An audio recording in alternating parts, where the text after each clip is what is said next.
हमारा जन्म क्यों होता है? क्या हमारे जन्म के पीछे कोई कारण निहित है? क्या हम ही ब्रह्मांड के केंद्र में हैं? मेरा हम से तात्पर्य मनुष्य प्राणी से है। हम धरती पर रह रहे कुछ लाखों प्राणियों में से सिर्फ एक प्राणी हैं, पर फिर भी हमें पता नहीं क्यों यह भ्रम हो गया है कि इस धरती का निर्माण हमें केंद्र में रखकर किया गया है। पर सच्चाई इससे कोसों दूर है। हमारा निर्माण धरती के केंद्र में रखकर नहीं किया गया है। अगर हमारा निर्माण धरती के केंद्र में रखकर किया गया होता तो धरती का जो टेम्परेचर है ये हमारे विकास के साथ धीरे धीरे घटता, क्योंकि 2000 साल पहले हम कहाँ थे, आज 2000 साल बाद हम कहाँ हैं। 2000 साल पहले धरती का वातावरण कितना शुद्ध था, आज 2000 साल बाद धरती का वातावरण कितना अशुद्ध है। ये चीज़ें हमें सोचने पर विमुख करती हैं कि सच्चाई अगर है तो है कहाँ। क्या इस धरती का निर्माण बंदरों को रखकर किया गया है? अगर ऐसा है तो बंदरों के साथ साथ इस पृथ्वी का विनाश हो जाना चाहिए। अगर आप डेटा खंगालेंगे तो आपको मिलेगा कि दुनिया में गिने चुने बंदर ही बचे हैं। बंदरों की कुछ प्रजातियां जैसे चिंपांजी वगैरह ये तो सब खत्म होने के कगार पर हैं। तो इससे तो यही पता चलता है कि पृथ्वी उनको केंद्र में रखकर नहीं की गई। पृथ्वी केंचुले और रेंगने वाले प्राणियों के ऊपर भी नहीं की गई है। अगर ऐसा नहीं है तो फिर केंद्र में कौन है? क्या डायनासोर थे? अगर वे होते तो उनका विनाश नहीं हुआ होता। क्या हाथी हैं? अगर वे हैं तो उनके विनाश के साथ इस धरती का विनाश हो जाना चाहिए। पर जहाँ तक संभव है उनके विनाश से भी धरती के ऊपर कोई गहरा प्रभाव नहीं पड़ने वाला।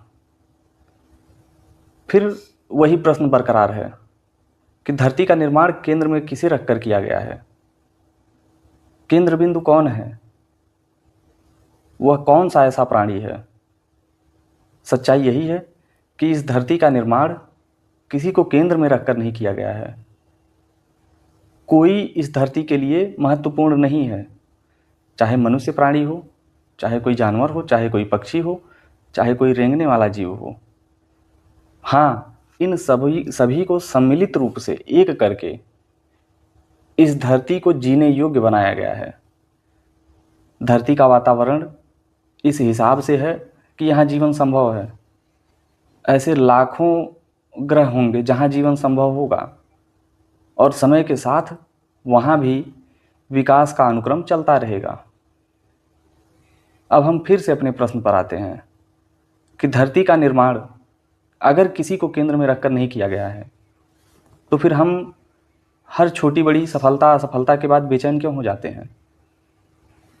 एक 60-70 साल के जीवन में हर दिन हजारों बार उतार चढ़ाव आता है जीवन में, और इस उतार चढ़ाव को लेकर हम इतने बेख्याली कैसे हो सकते हैं? या फिर हमारा जीवन क्या इतना सतत प्रवाही है? अगर सतत प्रवाही नहीं है तो फिर अगला क्वेश्चन उठता है, अगला प्रश्न फिर बनता है कि जीवन की दिशा क्या है? अगर जीवन की दिशा इस धरती की दिशा से नहीं मिलती, इस धरती पर बस इतना ही अगर मकसद है कि धरती आपको जीवन जीने योग्य वातावरण प्रदान करती है, आप कोई भी प्राणी हो, तो फिर सफलता असफलता जीवन में पाना खोना इन सब का क्या महत्व है? क्योंकि मनुष्य को छोड़ बाकी किसी प्राणी में आप लगभग ये नहीं पाएंगे कि वे सर्वाइवल से ऊपर कुछ सोचते हैं। उनके जीवन की सबसे बड़ी सफलता है अगर उन्हें भूख लगी है, भरपेट भोजन मिल जाए। मांसाहारी है तो मांस मिले, शाकाहारी है तो शाकाहार मिले। बस एक मनुष्य ही है जो इतने उतावले रहते हैं, इन्हें कुछ पाना है, कुछ खोना है, नित्य संघर्ष करना है। और अगर कोई संघर्ष नहीं कर रहा है तो उसे आलसी, कायर, तमाम तरह के शब्द से सम्मानित करना। अब अगला प्रश्न, फिर वही प्रश्न, बस अलग अलग शब्दों के माध्यम से, पर हम रहेंगे वहीं पर जब तक हम खुद से उस प्रश्न का उत्तर ना ढूंढ लें। अगर हमारा निर्माण धरती के केंद्र में नहीं हुआ है, यानी कि हमारे होने ना होने से धरती पर कोई असर नहीं, बल्कि अगर मनुष्य धरती से खत्म हो जाए, विलुप्त हो जाए, तो मुझे लगता है धरती पर जीवन जीने योग्य वातावरण में और भी शुद्धि हो जाएगी।